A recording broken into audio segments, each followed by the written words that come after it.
Hey there, Independent Scientologists. Discover a new perspective to your bridge by visiting ao-gp.org. Get in session with remote auditing using the theta meter. Are you curious about where you stand? Head on over to ao-gp.org now and take our free personality test. Join the growing group of independent Scientologists today. Hi, and welcome to another AOGP Outside of the Church podcast. I'm your host, Jonathan Burke, here with my co-host, Scientologist Lisa Burke. And we're going to do a little blind interview between Lisa and I. She's going to ask me a bunch of questions, and I'm going to give answers regarding comparisons of the corporate church Scientology to the independent field Scientology, or the subjective Scientology, as I like to call it. So take it away, Lisa. Are you ready?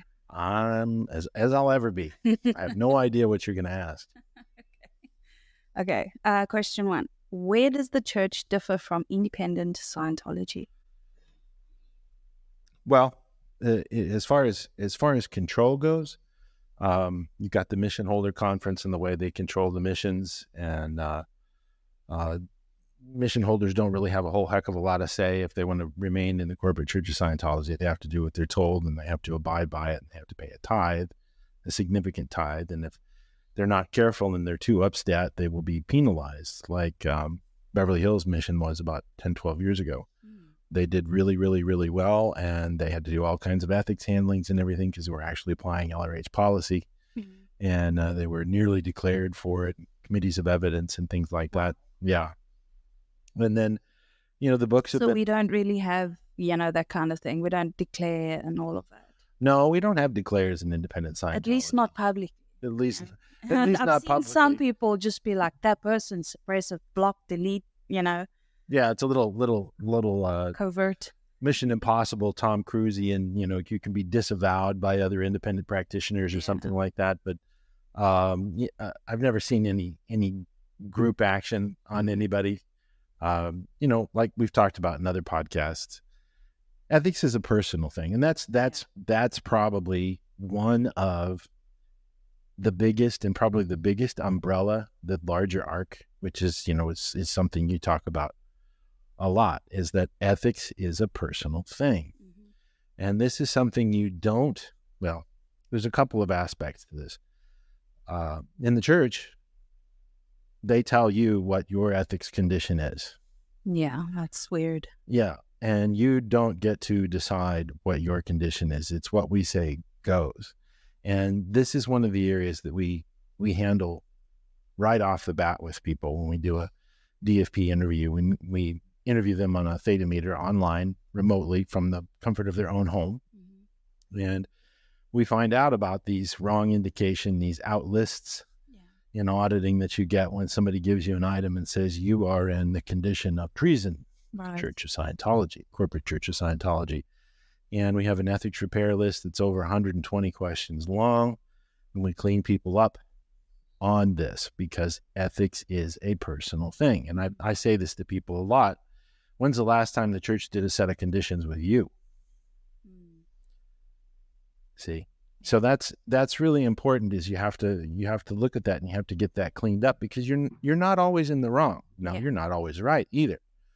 But you need to decide what your condition is, and you need to work on your condition. And to me, that's the biggest of all issues in the Church of Scientology, the corporate Church of Scientology, the independent Scientology. Now, the opposite side to that, and this is going to be controversial for me to say this, is the opposite side of that is that you see not us, we're somewhere in the middle on the whole thing, but you see a lot of independent auditors in the field who they almost tend to go around overts and withholds because they got mishandled themselves. So they tend to audit people to the degree that their case has bypass charge on it as well. And they go around this, and overts and withholds, huge piece of tech. Yeah.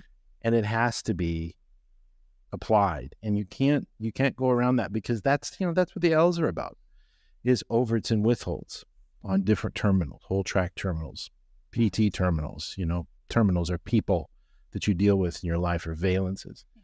And this is something the church does in the opposite direction, is this, 6-month checks with false purpose rundown when you're on your OT levels, which LRH never said you had to do. Security checks, and all this stuff, because they're dramatizing their own overts on their own public. There's a middle ground, and you don't have to get crazy with it. You do what the old man says, and you'll win every time. Yeah. This is the big problem with the church, is they dramatize their own out ethics on their public. Mm-hmm. Now, I'm not saying that everybody, when I say they, I mean specifically upper management. We all know who that is. And that's the big problem, is it has become culty to that degree, where a thought crime is real. Yeah. I mean, again, we're talking about something Tom Cruise has done a movie about, thought crimes. You know, for somebody just thinking something, you can be security checked for 4 intensives on just having a critical thought about the church. That's crazy. Yeah. So these are some of the things on why we have and we are independent Scientologists, is you don't have to get crazy with this stuff. But another side of the coin, if there was the edge of the coin, is a lot of independent Scientologists, they never got cleaned up themselves either, these auditors. Yeah. And they tend to dramatize their own cases on their own public. Mm-hmm. And that is something that sorely, sorely, sorely needs to be fixed. We consider ourselves a central organization per LRH's definition, and we're more than happy to help fellow auditors out. And, you know, I'm even happy to do it pro bono to help get people cleaned up and make sure that we're all applying the tech standardly and get things straightened out to where we're all on a level playing field and we're not omitting things. We're doing what he says you need to do in order to get the gains that are available and possible. Right. So that's my answer for question 1. Okay. I think if there was a succinct way of putting it, I think from everything that you said, I would say that the big catchphrase or line would be that it's self-determinism versus other determinism. Absolutely. I think I've seen from the get-go that with the church, it's almost like enforced responsibility, which is other determined. Yeah. You know, so. if you want to help somebody, well, you've got to be at least that curious. Mm-hmm. You know? So yeah, I definitely think that those are some of the ways. I also wanted to add, you had mentioned, just for viewers listening, we had a little bang or something, and so we had to re-record. But the first one, this is obviously the second take, but the first one you mentioned about prices and that kind of thing. Can you just touch on that as well, the comparisons? Well, once upon a time, you used to be able to get auditing for roughly 10% of your income annually. That was the policy that LRH set up. It wasn't supposed to be something that was, you know, completely out of reach, and you have to put a person way in debt and double mortgage their home and, you know, use their savings and all this stuff. And that's one of the biggest things, is the cost. Yeah. Of Scientology. And it's so out reality for people that they have to pay that much money in order to go free that it's a stop for people. Because I mean, obviously the way LRH intended it was to make the able man more able. So, you know, you don't want to give things, you know, away to people for free, like, you know, the whole bridge, because honestly, like, we've been here a while and it just isn't appreciated. And then you get people who, you know, actually resent you for that. Mm-hmm. I mean, it's even in, you know, OCA data when you're looking at stats and stuff. But anyway, so yeah, I definitely agree that there should be a fee, and but you've got to take into consideration what's happening now in this world, where people are, I mean, it's a joke when it comes to, I mean, here in South Africa, just as an example, people are getting degrees and they're not able to find work. Mm-hmm. So all of those things need to be taken into consideration as well. Mm-hmm. Very much so. And that's the thing is in independent Scientology, auditing is, at least by our standards on the prices that we have and everything, auditing is appropriately priced for what you're getting. Yeah. In the church, I mean, you know, a life repair is $10,000, sometimes $12,000 on average. Ours is $3,500. Yeah. So, I mean, you can't expect to get. We have people that we see on Facebook and other places that contact us, and they're, is there any way we can do it, at this price or that price? Can you do it in payments? Every time we do it in payments, something goes wrong. And it's very much like, you got to have some skin in the game in order to get you to the end of the finish line type of thing. Yeah. But it isn't near as much as it is in the church. Yeah.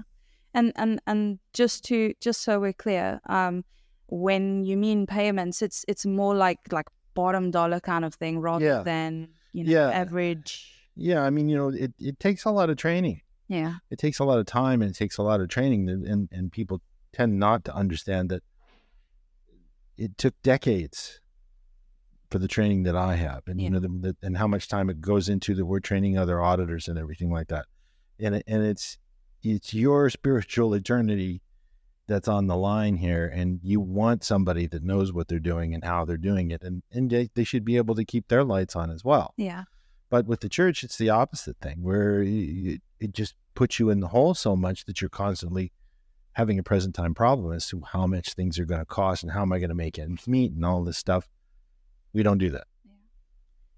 Well, that's a really good thing, because now more than ever, I think people need a hand.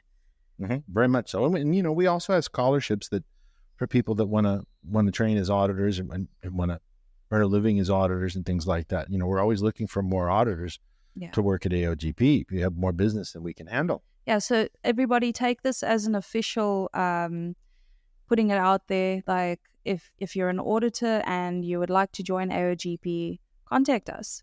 Yeah. Drop us a line and we'll give you the information on it.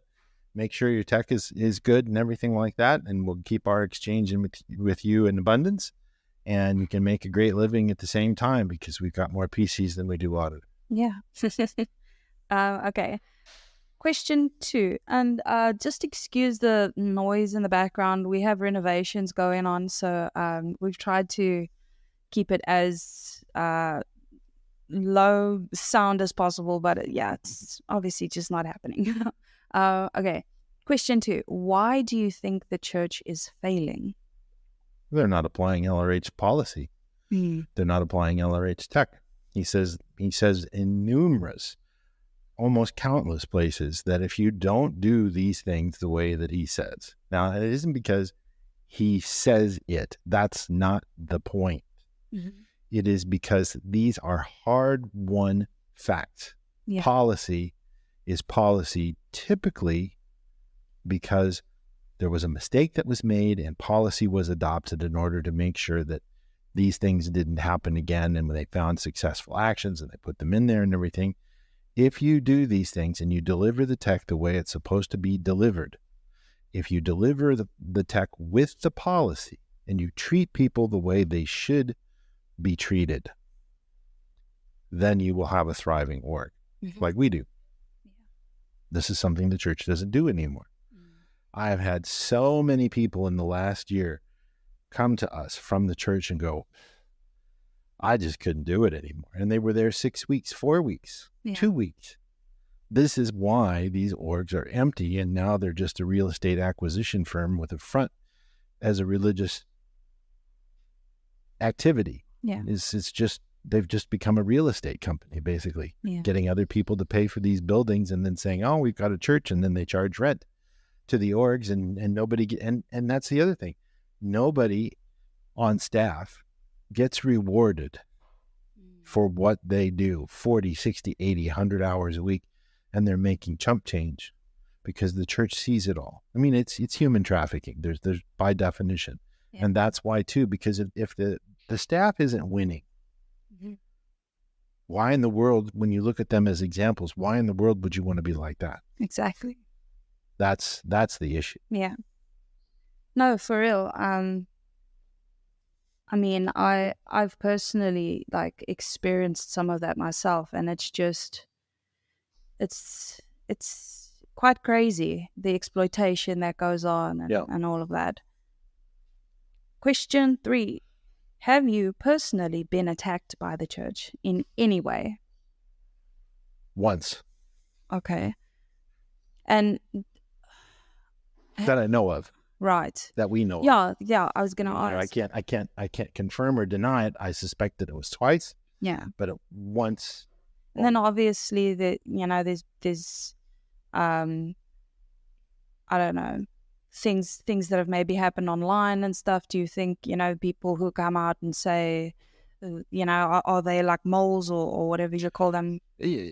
Well, I mean, some of them. The one time when I went to see Marty Rathbun down on Gulf Shores, they took pictures of me at the gas station and they posted them on the duplicate website of his and all of that. And they called my dad's neighbor and they called my mom directly when I was there. And my mom let them have it, tried to third party her on me and all this stuff. And, it didn't go anywhere. Nothing severe. Ever since they lost the lawsuit to another independent group, they really haven't messed with anybody directly. They do it in much more covert means, right, which would then lead to, the attacks that we've had on social media and stuff like that years ago. Yeah. Years ago. But it's been quiet for almost 5 years now. Yeah. So, not much. I think it's probably because we're not, as they say, feeding the trolls. I think before, maybe being a little inexperienced as an organization, we would, I guess, try and defend. But you know what? That kind of makes a person look almost more guilty. Yeah. So then it's like, well, what do you do? If you say nothing, it's a withhold, But I think right now we're just focused on flourishing and prospering. Yeah. Yeah. If you don't grant it beingness, it doesn't go anywhere. We've got an actual meme that we posted a couple times throughout the years that LRH says that is you just don't acknowledge it. Yeah. And it's pretty much just come to it's a lot more higher tone things that we can acknowledge. Yeah. Yeah. We're too busy to have to deal with the end theta. All right. In what ways could indie Scientology be better? Ooh. Wow.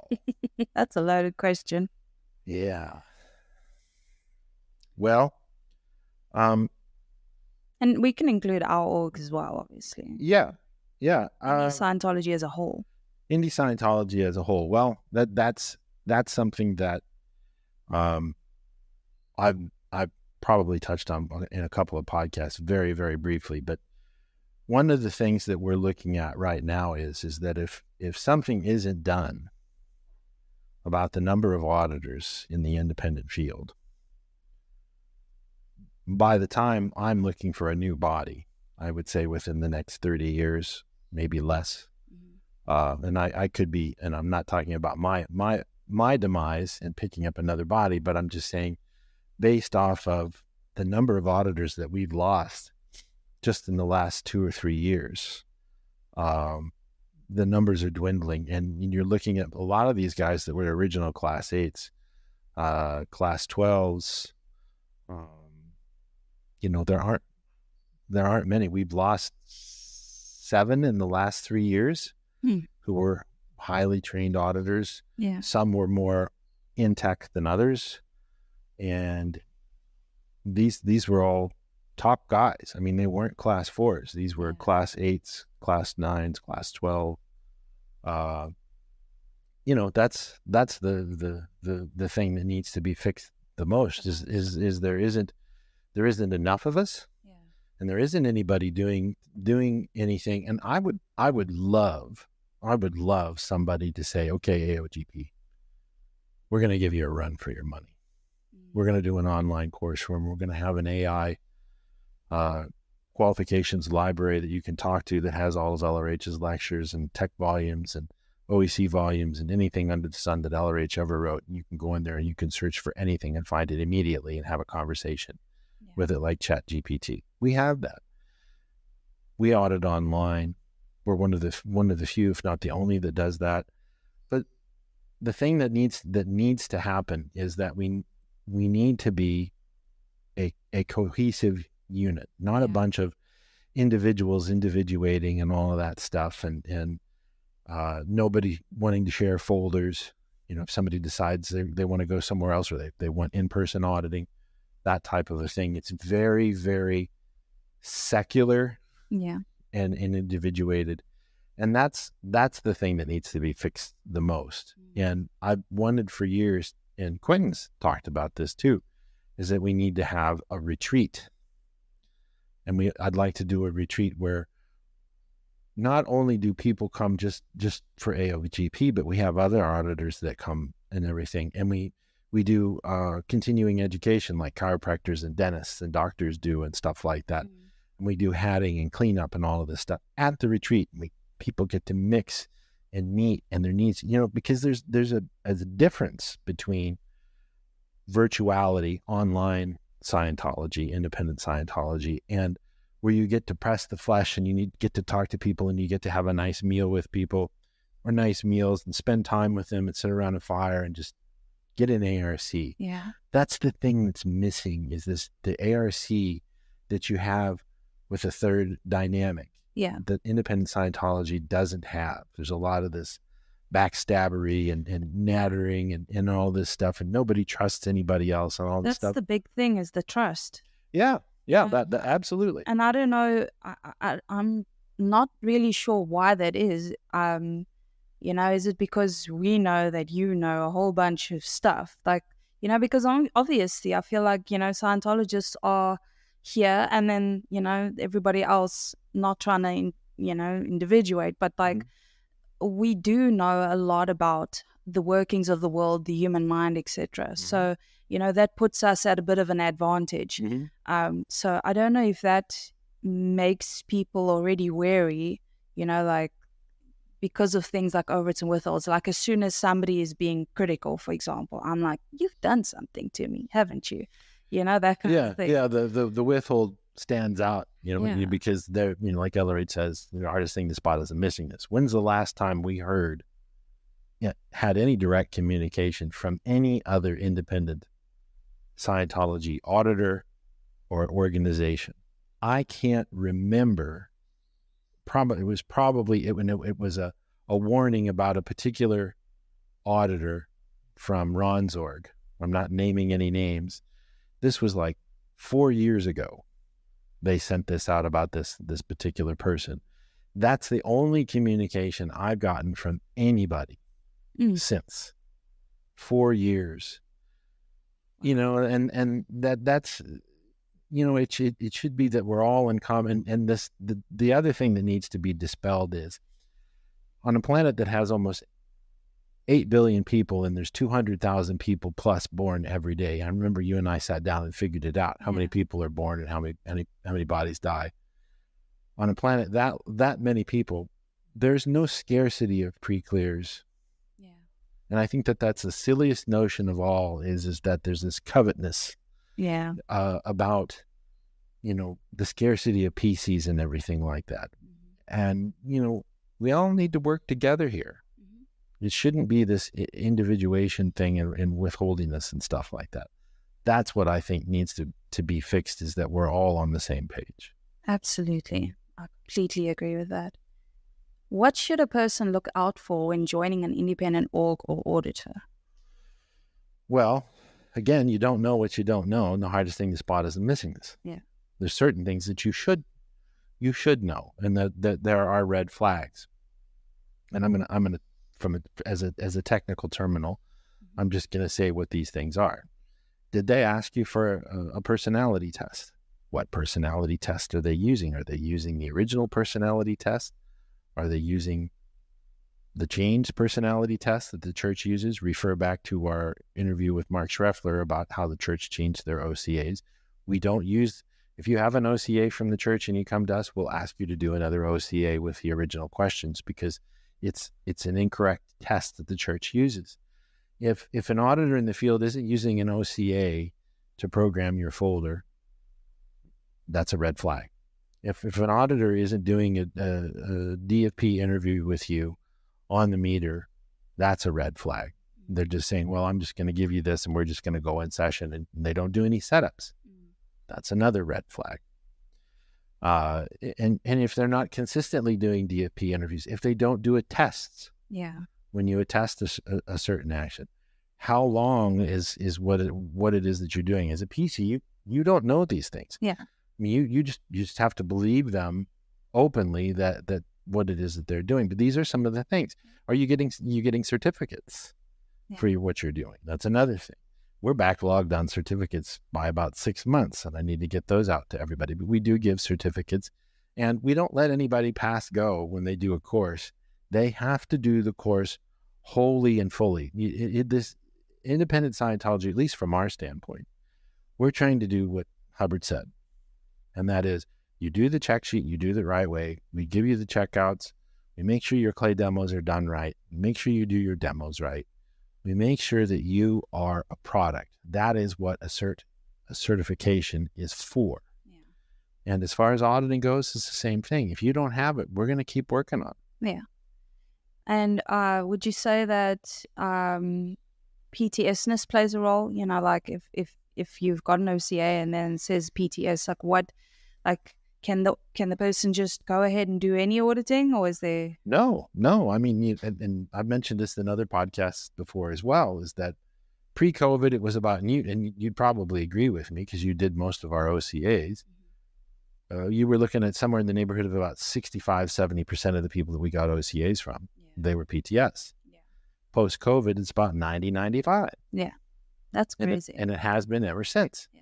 And the thing is that if you're auditing a person with a graph that says they're PTS, which is below 32 on the D column, whatever gains they get in auditing are going to be roller coastery or lost because they're still PTS. So the first thing that has to be handled is if you're getting sick, you've got a low D on your OCA, you're under suppression, and you want auditing, that's the first thing we need to handle, along with a couple of other things. And we always look into that, because the thing is your money is your money, and you want to get what you want to get for your money. And that means that things have to be done. Your interiorization, exteriorization has to be checked.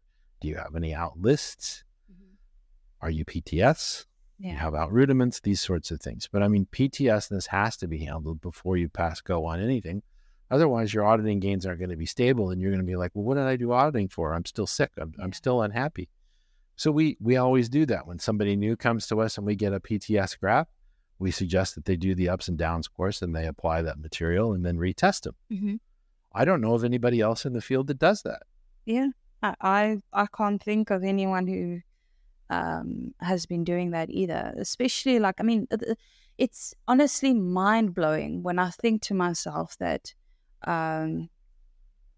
some people just don't use an OCA. That needs to be in so that you can see if the person is PTS. Otherwise, they're just going to go around in circles. Yeah. You're going to waste your time. You're going to waste your PC's money and time. You know, it's insane. Yeah, it's like being a pilot and not looking at the weather report before you submit your flight plan to the FAA in the United States. You know, I mean, you have to do these things because you don't want to go out in choppy weather. Exactly. Especially if you're not trained to do that. So you need to know before you go. There's an actual reference, the CS series, that talks about that. Know before you go. That's why you do the interviews. That's why you do the OCAs. You get the person set up for it so that their wins are stable, their gains are stable, and they're certified on their courses, and they know what they know. I mean, we're not doing this to make money. Yeah. We're doing this because we care and we love the subject of independent Scientology, and we want people to take this and we want them to use it with other people. Yeah. We want them to use it right, and we want them to have the gains, and somebody say, I want what she's having. I want that. That's the kind of person I want to be. Right. And so that's why it's important to make sure that there are no red flags, and anybody is welcome to ask us. They don't have to tell us who their auditor is. We don't even need to know. Yeah. But if you want to ask, actually probably even better that we don't. That there's no doubt in their mind that we're being biased. That's right. And that way it's sort of a double blind thing, and you can say, well, this is what they're doing with me. Yeah. And then I can say this reference applies to this. That's right. And take it up with LRH. Yeah. You're not taking it up with me. All I am and all we are is we just know where these things are, and we can say, this is what you're supposed to do. Give them these references. We're not saying we're taking you over. We don't want to take you over from that person, but get them to apply those references and do what they need to do with you. Yeah. And if they don't, and they won't, well, then you need to make a decision. Yeah. And then I also wanted to ask, when it comes to an auditor's personality, what are some of the things that would stand out as bad things? So obviously I know that, if an auditor while in session invalidates, evaluates, is aggressive, frustrated, talks about their own case in session, all of that stuff are no-nos. Is there anything else that you could include in that? Well, whether in or outside of session? Like LRH says, the only two things that can go wrong really in a session are either out TRs or bad metering. Right. And, having their basics in and everything obviously helps as well. If their TRs are out, if an auditor yells at you, which we've had many people come to us, and I'm not naming any names on who that auditor or those auditors were. You were a BC yourself, and I think I remember you telling me a story about somebody shouting at you. Yeah, and that's actually in a podcast. Yeah. So, and I'm not going to name any names. You can go back and find it in the podcast. But that happened. That happened to me as a PC. Okay. So, and it's no big deal to me at all. But that's the type of thing is your auditor should be professionals. They should apply the professionalism, PL and the art series, one on being a professional. And if they're unprofessional, then you might want to let them know. The solution to the problem is further communication, not less, per LRH. And you need to look at the auditor's code, and you need to look at your code of honor and everything like that. And sometimes you don't know until you've paid them and you've gotten in session and something isn't right. And anybody is welcome to give me a scenario, and I'll give them the references and we'll help them with that. But you just need NTRs. They need to be at least at strong interest when they go in session with their PC. And if you ask them for references and they don't want to give you references, that's a huge red flag. Yeah. Huge, probably the biggest red flag of all. Yeah. So there's some right there. Why would somebody want to join an independent org above joining the church? Well, I think simply put, money is a factor. Yeah. Self-determinism. Self-determinism. Do they grant you beingness? What's their tone level and the way that they approach you? Are they in strong interest? Are they granting you beingness? Are they being friendly? Are they pushing you around? Are they asking for you for your credit card number and your banking details in the first visit? We don't do that. There's no policy on that. And again, they need to be able to show you what the policies are, and they should not interpret those policies for you. We have all of the unchanged policies and HCOBs, and you can always come to us and we'll give you access to our qual library, and we'll show you the references that are in question, and you can compare the changed ones to the unchanged ones. And that's the main thing that LRH says. If it isn't written, it isn't true. And as an example, back in, I was probably around 2001, 2002, the International Association of Scientologists, which is a separate organization from the Church of Scientology. Most people don't know that. For decades, they've gone around saying, we need money. The suppressives are going to shut the church down tomorrow. And if we don't get the money, this is the only thing that's going to stop this. And I just flat out told them in the hallway on the way to the academy, I said, look, what you're doing is suppressive. You guys have been doing this for decades. Ever since I was a little kid, I remember I was there with my dad. You can't do this sort of thing and expect people to feel safe, because the IAS, it doesn't do anything. It just takes money, and that money goes towards who. And if it isn't written, it isn't true. You show me the documentation that says that this is going to happen, and what's the proof on this? Don't take any verbal data from the church. Don't at all. Get it in writing. Get them to show you. And the same thing with independent, like we said, with auditors and things like that. Get it in writing. Yeah. They're almost, in a way, like merchants of chaos almost. While taking money for it. Yeah. It's covert hostility. Yeah. Is what it is. Gaslighting. Yeah. what requirements, if any, are necessary to join? I know that there's things like illegal PCs and PTSness, etc. Well, as far as modern, like for example, psychiatric drugs and things like that, the church just says nope, because they look at you as a legal threat. Yeah.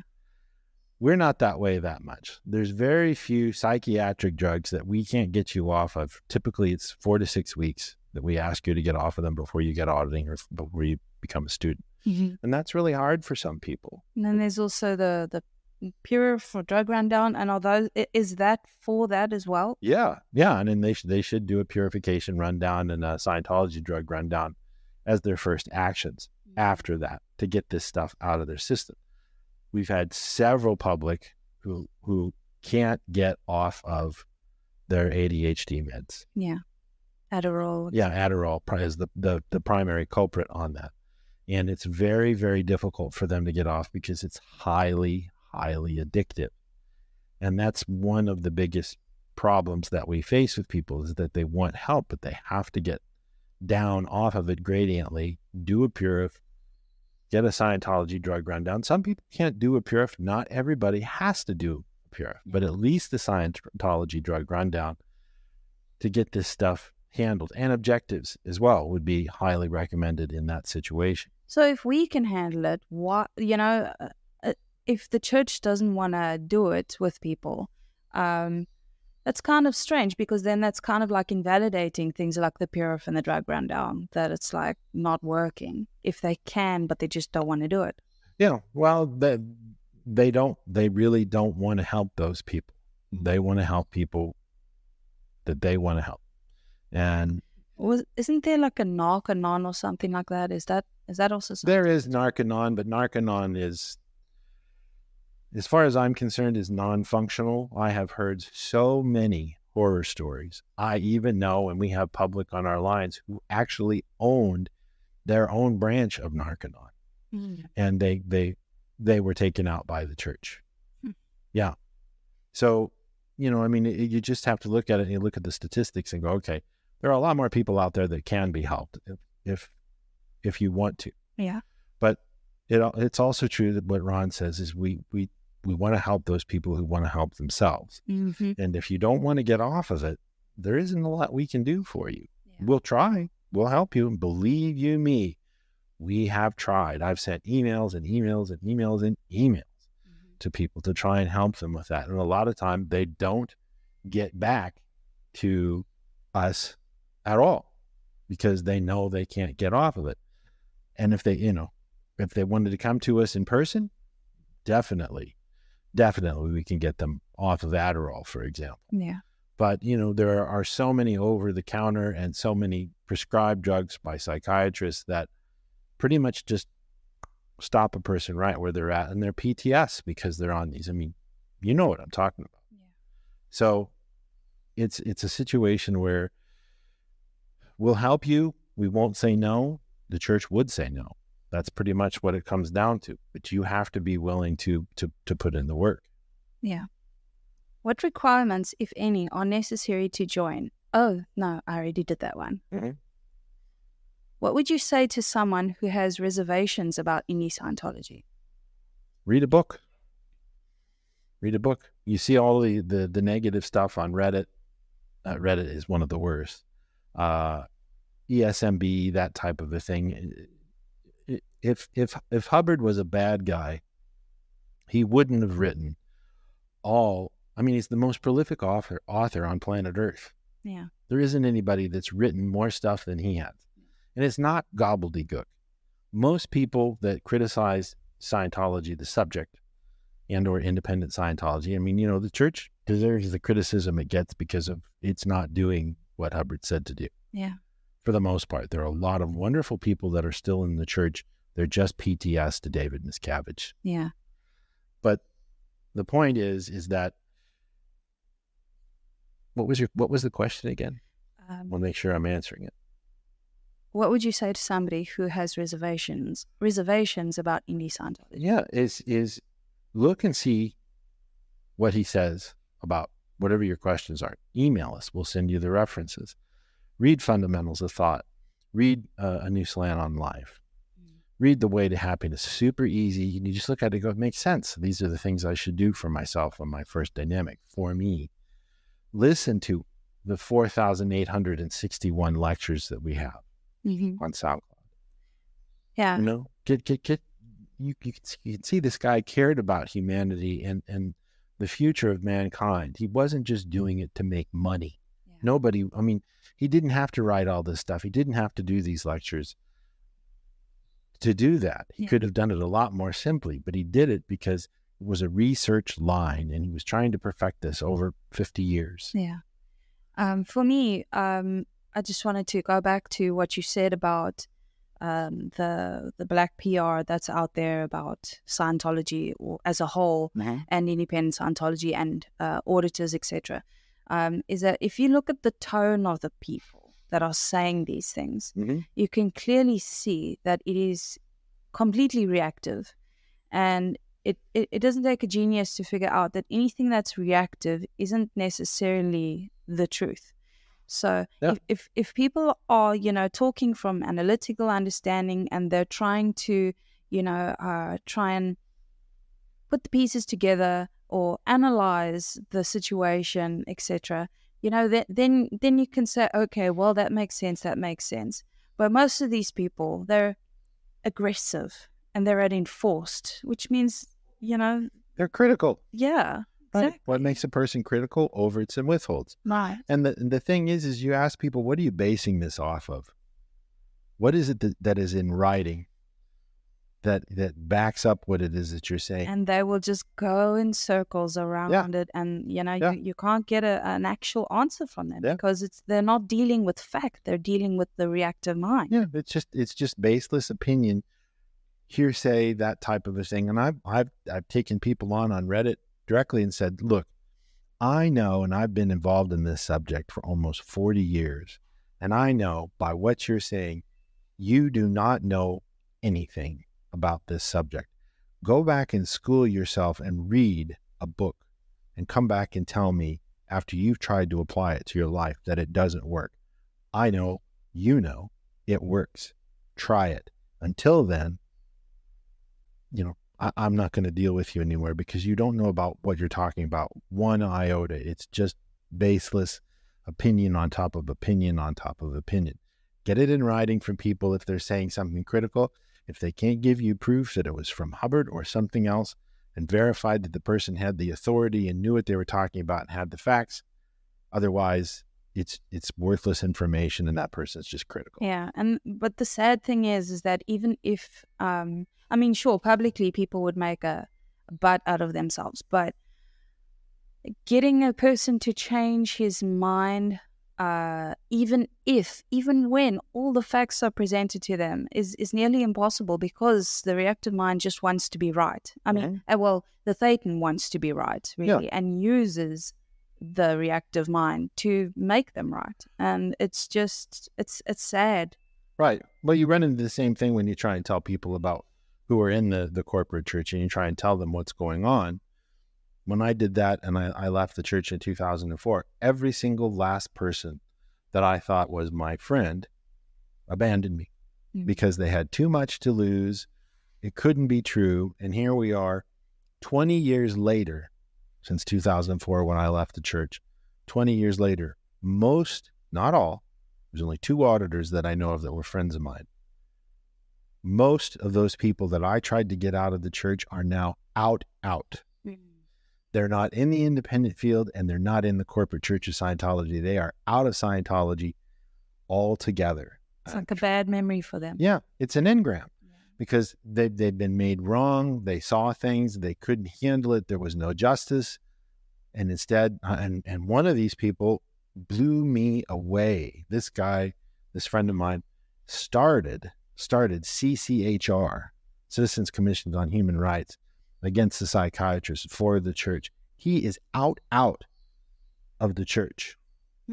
Another guy that I was on course with, who was the HES at Tampa Org, saw so many heinous wrongnesses on his post at Tampa Org. When I contacted him on Facebook and wanted to get together with him, he said, yeah, come down and visit me. Don't bring your meter. And his wife is a class 5 auditor, and a good one, a really good one, out. This is the kind of thing that happens when people aren't able to handle the wrongnesses because the upper management doesn't want them to handle the wrongnesses because it was in upper management's favor, and they had to commit the overts and be the grist in the mill. Right. It really pisses me off. Yeah, I think for some of those people, I have seen where even the independent field has some really nasty people in it, who are just incredibly self-important, and it's like their way or the highway, and they don't give you. Just because they're outside of the church doesn't mean they don't have that church mentality. So yeah, that's true. You see it a lot. Yeah, so we don't do that. Yeah, some of these people that have left and they're like out may have seen that as the scene and just been like, you know what, I'm good. Right. Yeah, and one of the things that I was told by one of my mentors is look, a lot of the people that you're going to get are people the church couldn't handle. Yeah. And there's a reason they're in the field and they're not in the church. Now, those reasons could be many, but the church can't handle a lot of people because they're not using the tech appropriately. So that leaves a pretty wide margin on who you can help and who you can't help. Yes, there are some psychotics that the church has sent our way and other people's way to cause harm. There are other people who just want help and they couldn't get it in the church and they were wronged. More often than not, that's what it is. And you can clean that up. We're happy to do a free ARC break session. You got to have a theta meter on your end for us to do it. Or we can handle it with just communication with some ethics conditions and stuff and indicate the bypass charge just with two-way comm. Yeah. We can do that as well. So there you have it. There's an offer. There's some controversies about Scientology as a whole. Thoughts? Well, we're talking almost in line of para-Scientology, this and obviously not giving away the stuff. Yeah, the confidential stuff and everything. We had a podcast on that. In fact, you could even say, why are things confidential? Or was that in another podcast? Well, it was in another podcast, but it's worth mentioning that, there's a fundamental that we try to operate off of is that just because you can doesn't mean you should. But the opposite side of that is because I can, I will. Okay, and there's a fine line on self-determinism, self-control. As far as, looking at upper level materials and things like that and it being let out into the public, that falls squarely on David Miscavige's letting that happen. Right. And it's a good thing. We made lemonade out of lemons on that, and that's why we can deliver what we deliver. But the other side of it is that you need to be fair to yourself and you need to do it on a gradient. One of the big controversies in the church is that people look at all the upper level material and go, oh, that's a bunch of bullshit, all that stuff. Well, of course it is, because you're not set up for it. Yeah. It would be like showing a 5-year-old child rocket science, or chemistry on a It's not board. real to them. It's not. Yeah. It's not real to them, and you have to do things on a gradient. And if you're set up properly, I would stake my life on what Hubbard says is true. If you do it the way that he says to do it, you will get the gains that he says you will get. I have no reservation on that, and I stake my reputation on it, our org's reputation on it, period. And this is the thing why people have such a problem with the corporate church of Scientology, and LRH says it. If you don't deliver what's promised, people aren't going to stay. Yeah. That's why these orgs are empty. And part of delivering what's promised is granting people beingness, letting them be self-determined, not giving them wrong indications with OCAs that have changed questions, not changing the FN to a 3 swings FN, making them pay for things that you screwed up on. We don't do that. Yep. These are all important things, and charging them outrageous rates that are completely out reality to them on what they can get for these things. Mm-hmm. These are all things. If you don't do what you're supposed to do, they're not going to stick around. 2 years or less is the turnaround for most people that get into the corporate church of Scientology. Wow. Maybe 3% of those people stick around beyond that. Mm-hmm. And those are the people with the money who get the A++ service from the church because they're a whale, Right. type of a thing. But other than that, if you stay more than 2 years, it's uncommon because of the way that they treat people. And that's the biggest thing, is you want to treat people the way you want to be treated, and they don't do that. So I'm going to TR3 this. There's some controversies about Scientology as a whole. So when it comes to some confidential data and stuff, like what I want to say, yeah, okay, never mind. We'll just skip that one. Well, the controversies, a lot of the controversy surrounds the upper levels. Yeah, exactly. And I want to say, but I can't say because, obviously. Well, and the controversy is this. The reason why it's confidential is because it's confidential for a reason. Yeah. Okay. And you can't explain away the bottom end of the bridge from the top end of the bridge. Pierre Ethier told me that, and it is absolutely true, because it is a gradient. The more charge you remove off the case, the more the person's awareness increases. And we're going to have a podcast about the awareness scale here within the next week, talking about the awareness scale. If you're not aware that these things are going on, it's going to seem ridiculous and completely unreal, and you're going to think these guys are just nuts. But I promise you, if you do it correctly, the gains, and he says this, it is completely unreal to somebody at the lower end of the bridge, the gains that are available and completely possible if you do the tech correctly. You don't skip anything, you don't quickie anything, and you do it right. This is why there's controversy surrounding the churches, because they don't deliver what's promised. And that's why there's so much controversy, because people go and look at the upper level stuff and think, oh, it's, all this. And I'm going to be blunt here, and we're going to have a podcast about this with Quentin, the next podcast. There are so many things in the Bible, for example, so many things in the Bible that you could look at and you could say are just as unbelievable and unreal as anything in Scientology OT levels. Anything. Okay? If you believe there's a man in the sky that's responsible for everything that happens to you, and he sacrificed his son, on and on and on, all this stuff. Jesus never said he was the Son of God. That was put in there by a Roman emperor after Jesus was dead, because they could sell the religion. Okay? These are things people need to understand and know. It isn't any more crazy than anything that you find in normal earth religions. Yeah. I mean, you look at the Indians and the gods that they support and everything. But here's the deal. We respect a person's viewpoint on what their religious beliefs are. The Church of Scientology says, you can be a Scientologist and you can believe this and all this stuff, but you better believe they're going to invalidate and evaluate you for that really quick. Yeah.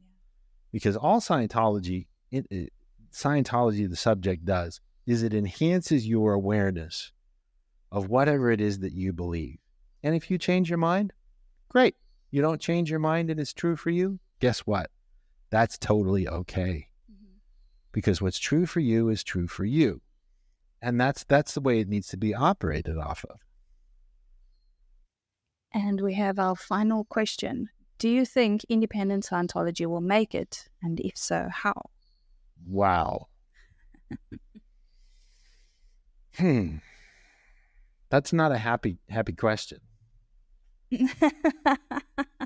Well, I'll answer it. It could have been. Yeah. Well, there's two directions that it can go.